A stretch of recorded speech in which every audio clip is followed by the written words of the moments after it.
How's it going, fam? Welcome back to Erica's EDC, and today I'm bald. I shaved my head again. I do this every year. I do this every summer because hair drives me crazy. So we're bald. We're talking about knives. It is what it is. If your eyes burn out of your head, I am very sorry. I apologize for the inconvenience, but what are you gonna do? We're talking about a lot of knives today, guys. I have some really fun stuff that I'm going to show you in a moment. A whole bunch of stuff I've been testing, some new stuff that has come in for testing. Also really random, but if you ever have considered getting dreadlocks, beware. It ruins your scalp for the rest of your life, okay? A lot of you guys know I had dreadlocks for many years, and I grew them all the way down to my knees. That's how long they were. They weren't extensions. But boy, has it messed up my hair, like, permanently. I don't know if you guys can see. Yeah, you definitely can. Look at all that. See how thin that is? That's all from my dreads, because they were like 3 pounds when I cut them off, and the weight just like destroyed my scalp. So I have permanent bald spots on my head. What a nightmare, right? So if you've ever been considering it, that will happen to you if you have them for too long. Also, we do have a Lord's drink today, as Richter would say. It's Bubbly Mom's Strawberry Sunset. It's actually really good. So cheers, guys. Okay, let's get into it. We have a lot to talk about. We have a lot of knives to talk about. Let's see, we'll do some test updates first, and then I want to talk a little bit about ProCut and some interesting findings lately. Sorry, I'm just organizing everything here. Okay, so let's talk about some testing I've been doing with these two blades. As you can see, they are beat. They are used. Very exciting stuff. So, the SPK Shark is just about at the end of my testing. I've carried this for the whole month of June. It will have a final full review in a couple of days, but I've been using this like crazy, as you can see, surprisingly for a lot of fire stuff. And man, is this just a wicked little knife. The extended handle on this is something that I was really excited about initially, but in use, it's a game changer, guys.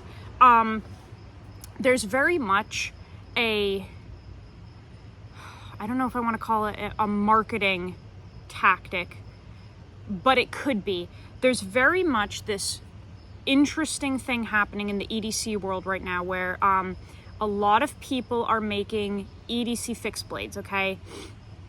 Now, I've been EDCing a fixed blade for years. I've been doing it since it was really unpopular, so much so that I didn't get a lot of views initially on those types of videos because nobody wanted to carry an EDC fixed blade. I've been doing it for years, and for some reason, it seems the market has caught on to EDC fixed blades, and now everybody wants them. Everybody's talking about them. Everyone's making them.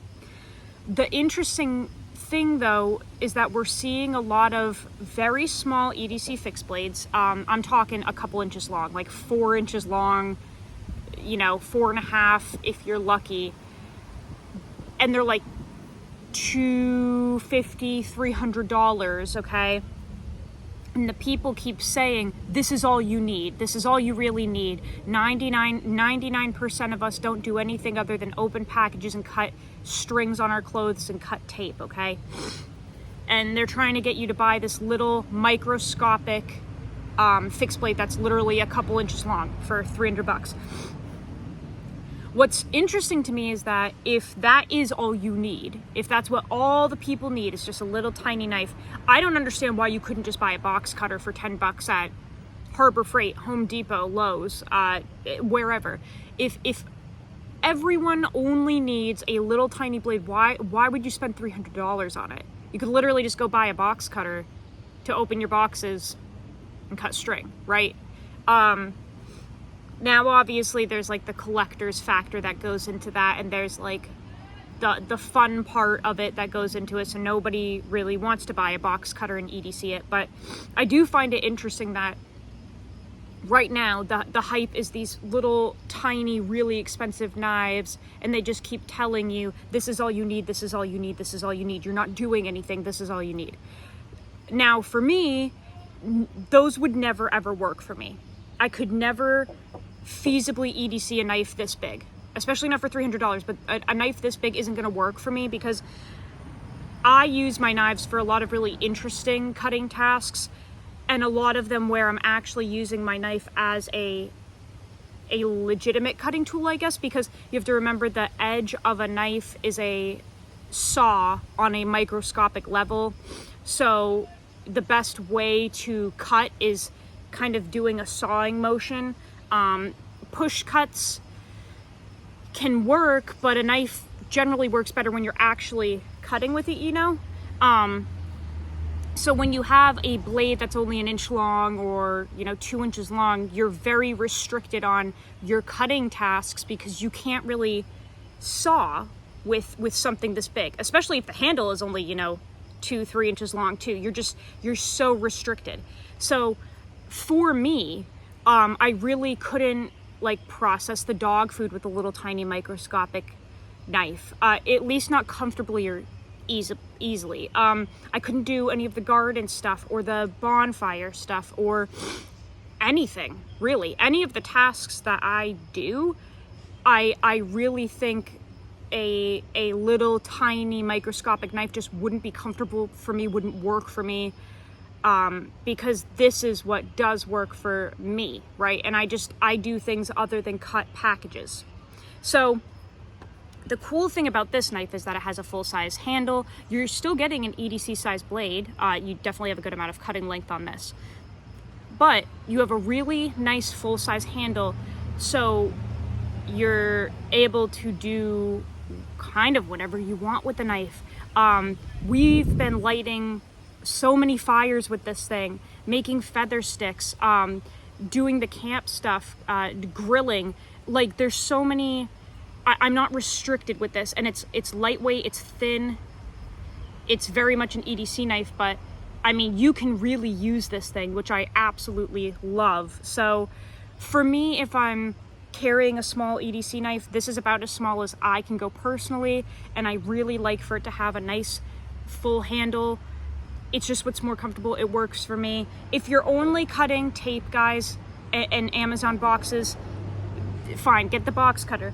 But if you do stuff other than that, this is really useful, and this is no shade or anything against anyone making the box cutters. It's just different worlds of use, I guess, right? So that thing's been amazing. Speaking of the bonfire stuff, processed a good amount of kindling with the Steve Callari Custom Knives Exodus over the weekend. This thing is awesome. This is Steve's prototype kind of first go at some sort of bushcraft knife, and this is really, really cool. I mentioned in the first video that I think I want to see the scales a little bit thicker, and I do. I did already relay that to Steve. I said, you know, I think if you beefed this thing up at least a ½ inch, it would just be more comfortable. It didn't cause any issues in the testing, but I'm just not the biggest fan of being able to kind of like collapse my hand around itself. Like I really like a full handle where, you know, maybe my fingertips are touching my palm, but not completely like wrapped around. So I did a lot of batoning with this. The blade shape and grind really was incredible during the batoning. I mean, I was bashing some wood, man. I was having a blast, and this 9-inch overall length really allowed me to go through some decent sized pieces of wood. Got a great handle length on there. This thing's an absolute beast. Yeah, other than the handle, other than me wanting the handle to be thicker, this thing it's a lot of fun to use so far. Very, very stout. You don't have to worry about it at all. Just a beast of a knife. This thing is really fun. So this weekend I was breaking down some firewood, some kindling and stuff with the Exodus, and then we were using the Shark here to start the fire and do little fat wood scrapings and stuff like that, just for testing. Lots of fun. But let's talk about, how do I want to do this? We're going to talk about ProCut again, because I have a couple new knives in ProCut that we're going to be testing, but I found something really interesting comparing it to 1V, which I haven't really talked about on the channel yet. I haven't gotten a chance to talk about 1V yet. So let me lower you guys down a little bit. You've been looking at my bald, patchy head for long enough here. Okay, let's talk about some 1V and ProCut. So just to recap, I already tested ProCut. This was one of the first knives ever made in ProCut, and I tested this and carried it for about a month and did a full review on it, and it really blew my mind how incredible the front end sharpness was, how easy it was to sharpen. This ProCut really surprised me. Now, this was the first kind of go around of ProCut, and since then I have received 2 more knives in ProCut. This one is like 8.5 thou behind the edge, so super thin, super slicey, and we were a little limited with how thin this truly is, okay? So,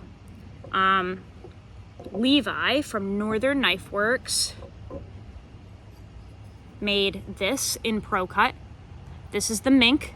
This is a design that I did with him, but we've kind of updated it, and it has a Coke bottle handle now, but a thin one, and it just looks a little different, okay? This is ProCut 63 HRC, 10 thou BTE. And then this is incredible. This is a layman, a mini layman, I believe it's called, from JB Knifeworks. So Joey Berry, one of the owners at Pops, made this knife for me in ProCut to test. Now, this is also 63 HRC, a little thicker behind the edge. I think it's like 15 thou, and this is a very beautiful knife. Very interesting design as well. It's got a little tiny blade, but a full-size handle. And just check out the craftsmanship on this. Joey is a very seasoned maker. Beyond talented. So these 2 knives came in yesterday. They're here for testing, and I noticed something kind of interesting. When I was testing this ProCut, I mentioned that the front end sharpness really reminds me of M4. That was kind of the only relatable thing it had to M4, was just the front end sharpness. But then I was talking to Scott Larimore of Seedy Knives, who made this. This is the skinny dude, and this is in 1V, and he mentioned to me that when he got ProCut and started working with it, it felt like 1V.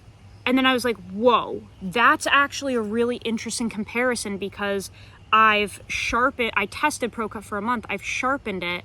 I've sharpened this 1V, and they feel identical. The only difference is that it seems 1V has more stainlessness than ProCut, but at least in sharpening especially, they feel very similar. I put my own edge on this 1V recently, and in the sharpening, it felt identical to ProCut.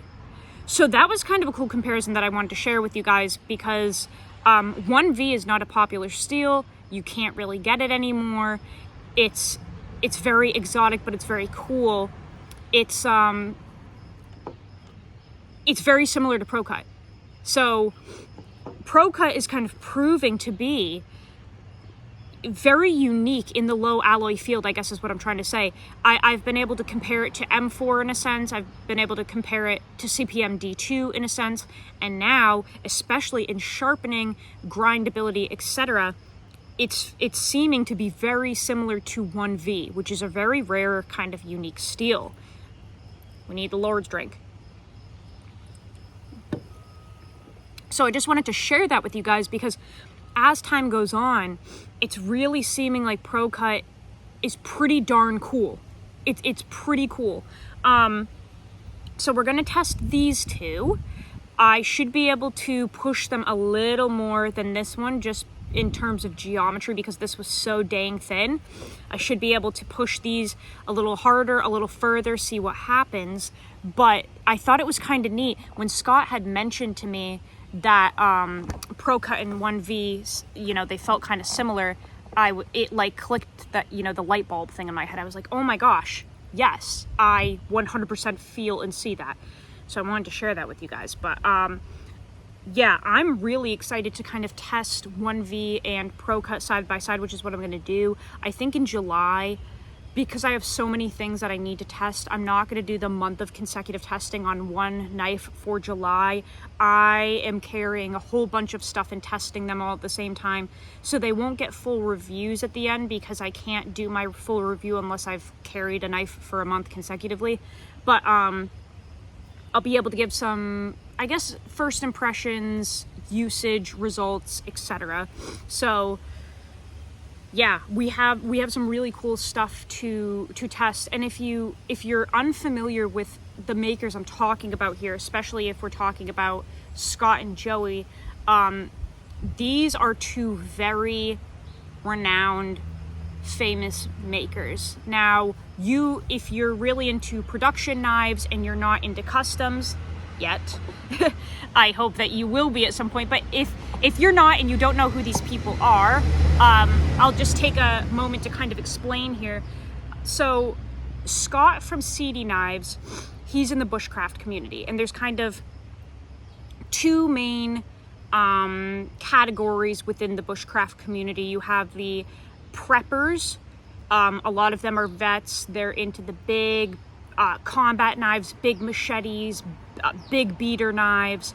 They like to go bash things in the woods, which is awesome. They have a lot of survival skills generally too, because they're vets, which, you know, we can all kind of appreciate. And also, all vets, thank you so much for everything you've done for us. So there's kind of like that category of like the preppers, the survivalists, the extremists, if you will, almost like the Joe X side, and they beat on things and they tell us how they do, which is awesome to learn about. On the other side, though, we have the bushcrafters that I almost call like the hippies, like the real bushcrafters that go out in the field and are barefoot, and they're starting fires with like a bow drill, and they're talking to the trees, and they're just complete opposite of the preppers, really. Scott is on that side. So Scott is like on the Bushcraft USA forums. Seedy Knives is extremely famous in the bushcraft community, but on like the chill side, I guess I'll call it. And that's not an insult, I just mean like the chill dudes. Seedy Knives, everyone wants a Seedy. Everyone loves Seedy Knives. Scott is famous for a number of reasons. He does insane distal tapers. He created the Seedy Vex grind. He was asked to be on Alone, the TV series. Like, this dude does ridiculous hunting trips and records it all and documents it and posts it on the forum. Scott is someone to be respected. He's been mentioned in Laren's videos. There's a video on 52100 where Scott is mentioned about his heat treat process, because he does such an intricate process for 52100 to optimize its full potential.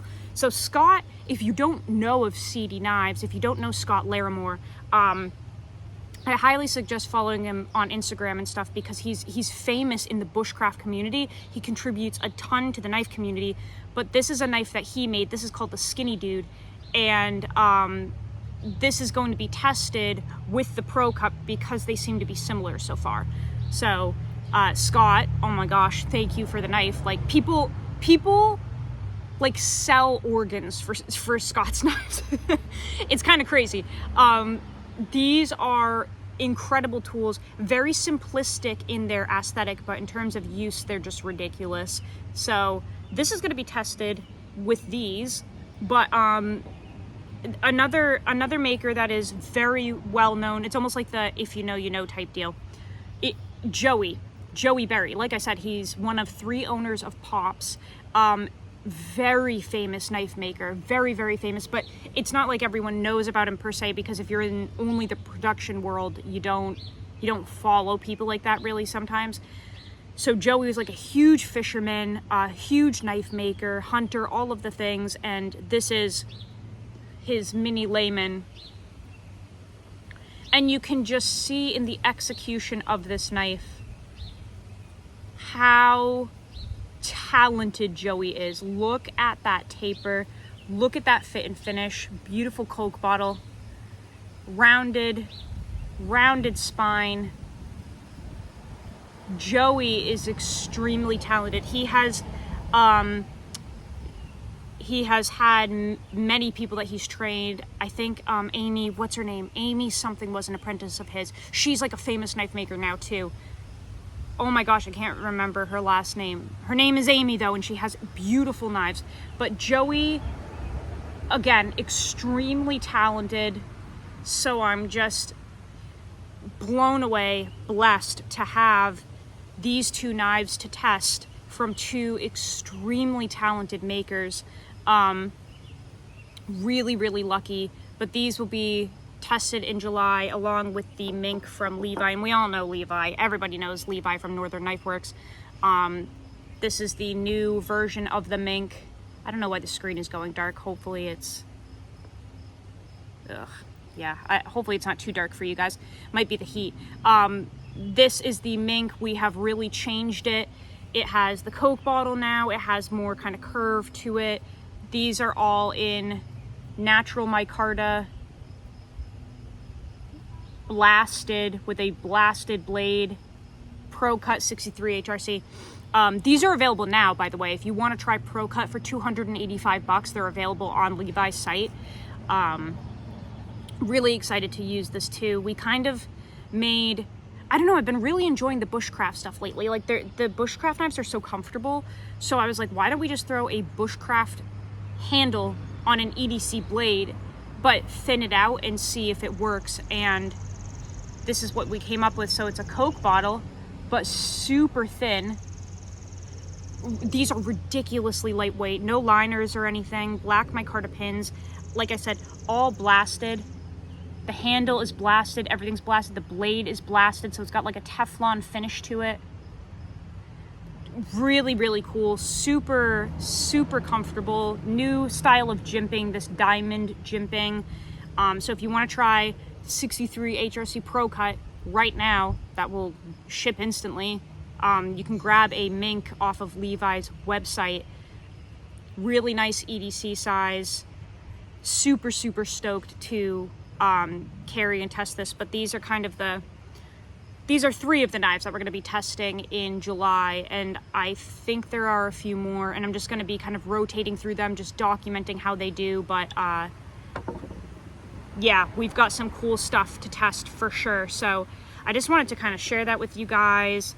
I'm really curious to see if there are more similarities between ProCut and 1V than the sharpening. But I think that's kind of it here. It is hot.